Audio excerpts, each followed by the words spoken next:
What's going on, you legends? Welcome back to another video. So we have just drove 16 hours to one of, if not the deadliest place here in Australia. I've survived in rainforests, I've survived in the outback, I've survived on uninhabited islands. Now I'm gonna have to survive with monster saltwater crocodiles, 6-foot prehistoric chickens, some of the most venomous snakes in the world, and koalas.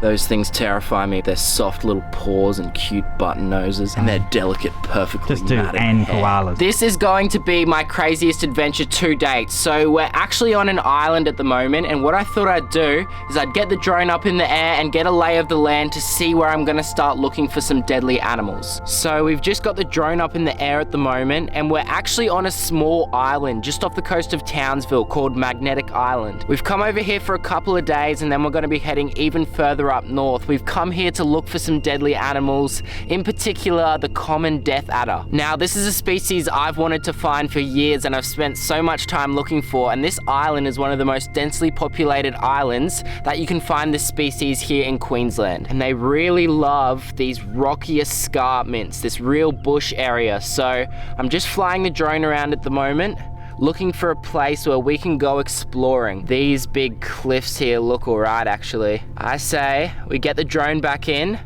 head here and see if we can track one down. Alright, let's go.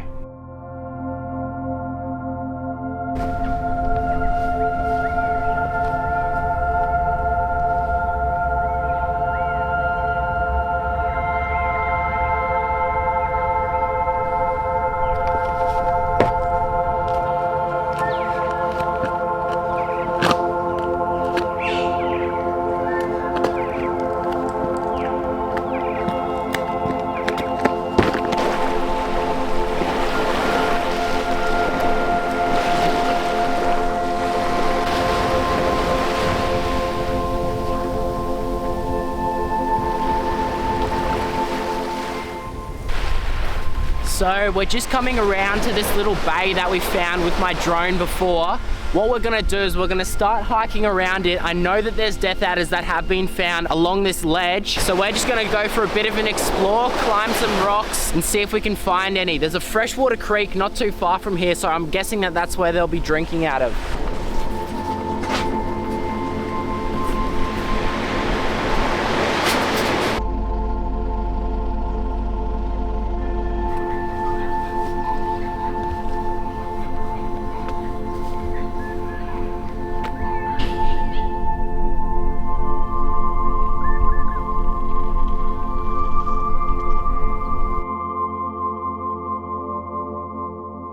I'm just walking through the bush, looking for death adders, and I've just spotted one of the most iconic animals that we have here in Australia. Take a look at this guy, up in the tree right here, little koala. So this up behind me right here in this tree is a koala bear. But the thing about them is they're not actually bears, they're marsupials, meaning they raise their young inside a pouch.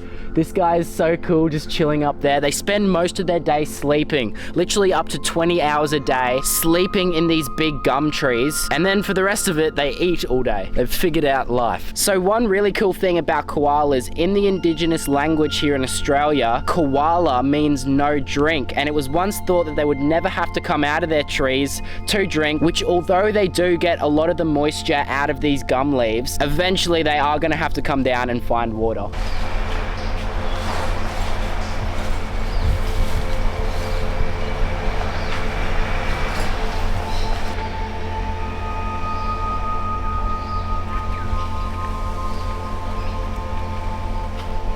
So you can see this tree that this koala is sitting in at the moment. Now there are over 500 species of gum leaves here in Australia, but these koalas are so picky that they'll only eat about 20 to 30 of them. And that's somewhat the reason why they're endangered, because of deforestation, because of urbanization, things like cars hitting them, bushfires. Koalas' numbers have dropped dramatically over the past couple of years in particular. Look at the little guy staring right into the camera right now. He's like, what's going on? They literally look like a teddy bear. You can see why everyone who comes to Australia wants to get a photo with a koala. They've got 3 layers of fur over their body so that when it rains, they don't actually get wet and cold. The water will just run off them. And they're sitting on tree branches all day with their butt on the actual tree. So to do that so it's not uncomfortable for them, they got really strong cartilage around their back. And those claws just perfect for climbing trees.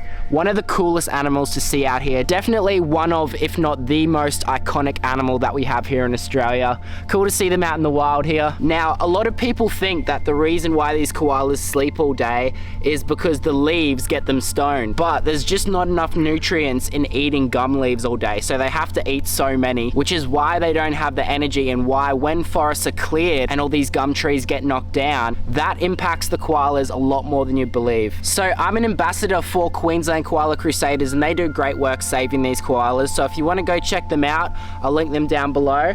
But we're still on the hunt for Death Adders at the moment. It's cool to come across some other species on the way. Let's keep going and see if we can find any.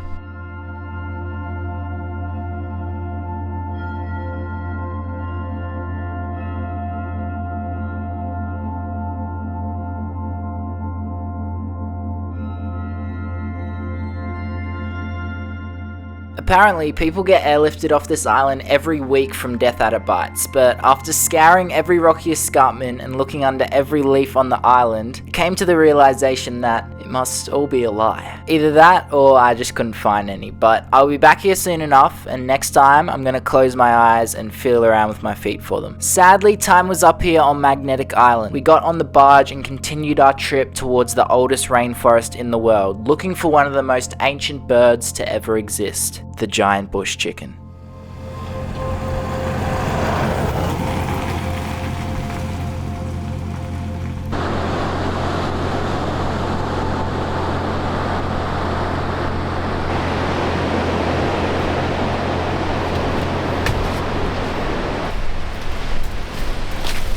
So we've just pulled into this little bay right here, and what we're tracking right now is literally a living dinosaur. The creature that's leaving these footprints in the sand, which is most likely up that way, is a prehistoric animal that's over 6 foot tall, an absolutely monstrous bird known as the cassowary. This is a species that I've wanted to find for so long, and hopefully right now we're gonna go walking with dinosaurs. I'm gonna try to track this cassowary down that I know is up the beach somewhere, and yeah, hopefully get it up close to the camera.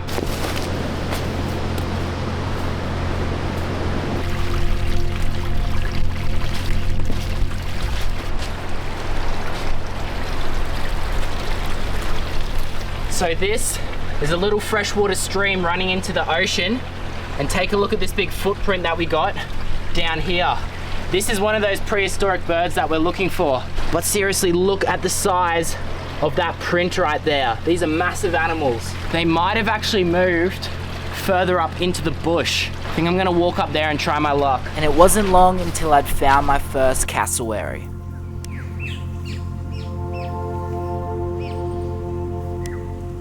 And would you take a look at this dinosaur sitting right next to me right now? We are literally walking next to a prehistoric animal.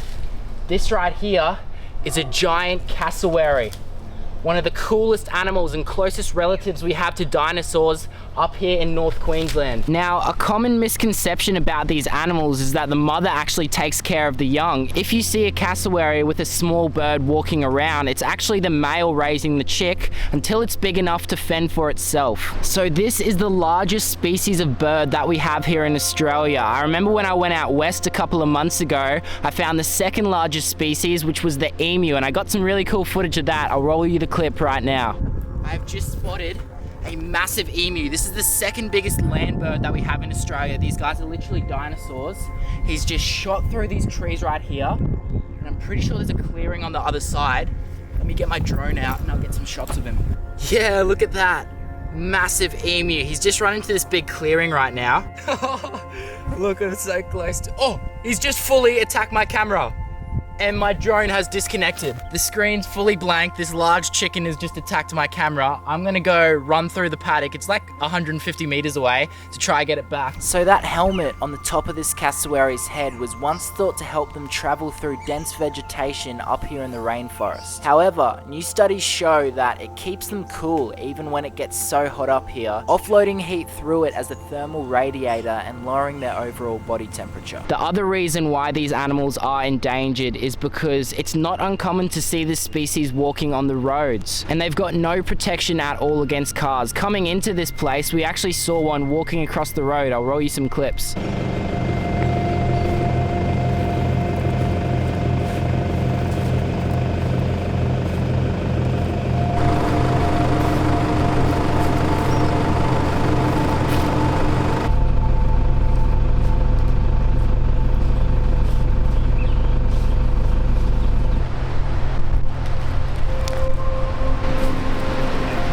Yeah.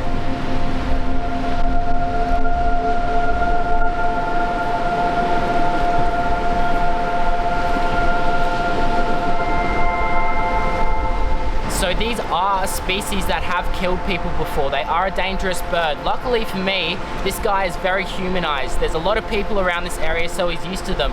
In the wild, you would not be getting this close to this animal. See the feet that this animal possesses? They will literally slice through you like butter, but this guy's just happy cruising around, eating berries off the floor and everything. So this is an endangered species of animal, primarily due to deforestation, urbanization, things like wild pigs. A lot of the non-native species have had an impact on these animals. They're only found up north here in Queensland, so to see one down at this little bay like this is so cool to me.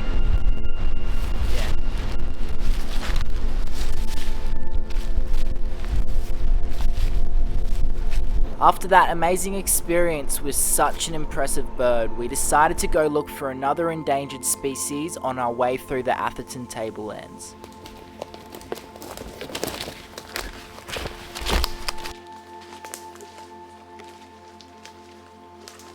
So I'm just walking through the rainforest up here in far north Queensland at the moment, looking for Australia's largest tree-dwelling mammal. This is a rare species of marsupial found all across the Atherton tablelands up into Papua New Guinea. So we're going to be looking for it today in this dense rainforest. Hopefully we can find my first ever tree kangaroo and get it on camera.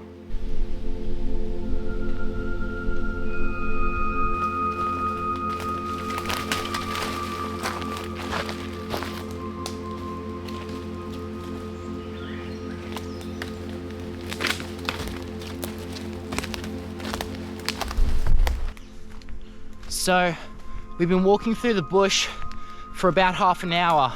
We still haven't found one of these tree kangaroos, but what we're looking for is anything abnormal up in the canopy. With a bit of luck, right, I reckon we'll be able to find one. If I come through here, I should be able to get a shot of it.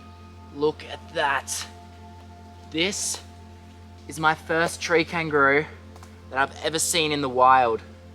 So to be able to come out here onto the Atherton tablelands and find one of these guys is so cool. They're a hard species to find up here. They are an endangered species. And this looks like a big female sitting up in the tree. She might even have a joey sitting in her pouch.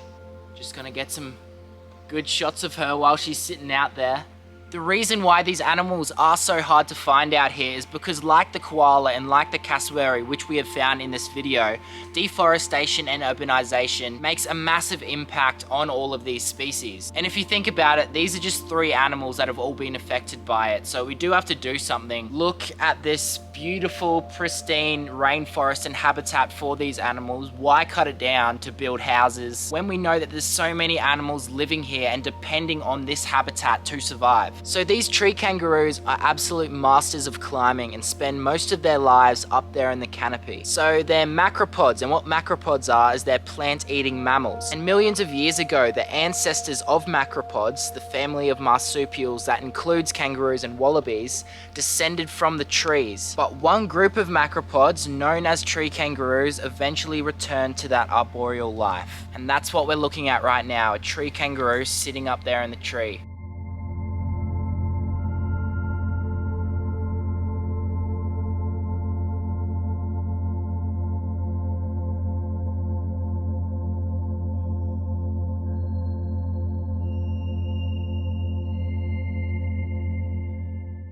Actually, there's 2 of them up there. 2 tree kangaroos. I didn't even see the second one. We found some cool species on the way up to the Cape and just stopping in at all these rainforests, finding things like koalas, cassowaries, and tree kangaroos. This is one of the coolest trips I've done with so many different species. But out of all of these cool species that I've found so far, what I'm getting really excited for is the crocodiles. We're a day away from seeing some massive salties. I've never seen big saltwater crocodiles in the wild. So to get out there, get amongst it and film them is going to be so cool because like the cassowaries and like these other animals that I've been finding, they're true living dinosaurs. These are the closest thing to dinosaurs that we have here in the wild, let alone here in Australia. So yeah, it's going to be interesting. I'm a bit nervous, but it's going to be awesome to film.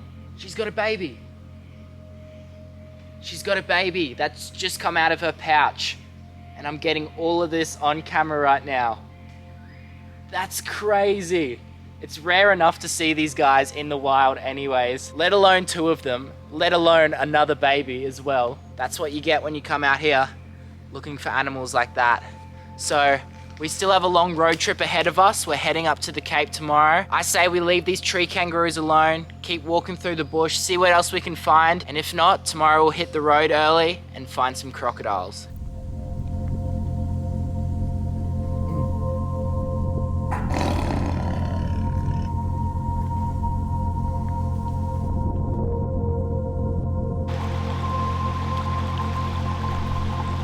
Look at that. I don't know if there's anything creepier than that.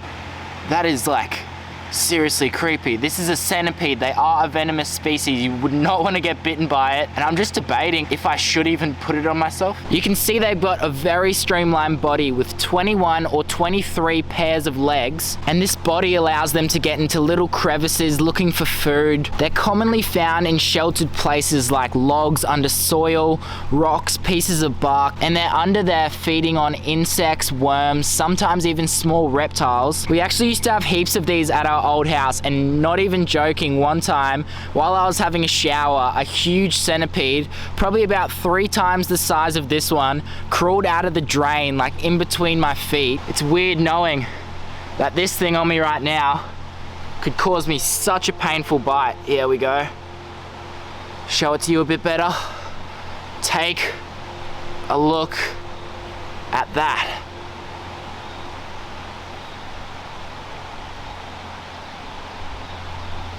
Big centipede.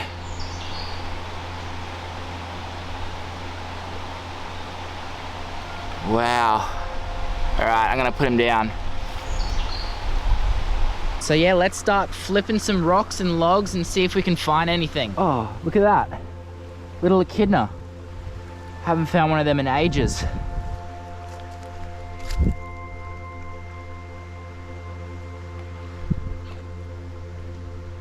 Oh, look at that. Big scorpion. I'm pretty sure that's a rainforest scorpion. Let's get him out. And would you take a look at this guy right here? So this is the venomous rainforest scorpion. That's just crazy, hey. I haven't caught many scorpions over my years, so to find one up north here is so cool.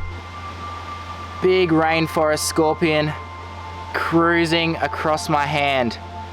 What a beautiful species, man. So this isn't a full-grown animal. They do get a bit bigger than this, but what a weird looking creature. Honestly, I used to be a bit scared of like all these spiders, centipedes and everything, but the more that I've got myself to film with them, the more amazed I have been by this species. Might as well put the little dude on my face.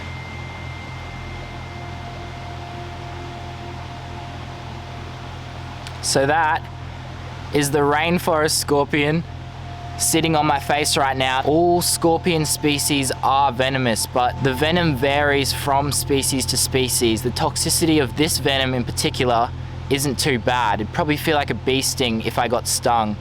And he can sense movement Alright, and that's part 1 of my North Queensland trip. Part 2 is coming out next week, and that's when it starts getting real crazy. We went so far into Cape York to a river that's absolutely infested with crocodiles, and I got to film some really cool things for you. So make sure you leave a like on this video, subscribe to the channel, comment down below. I really appreciate all of your support. Go check out my Instagram. I've been posting a heap of clips over there showing you what's to come in this trip. And yeah, I'll see all you legends next week. Here's what's to come. This is going to be a crazy video.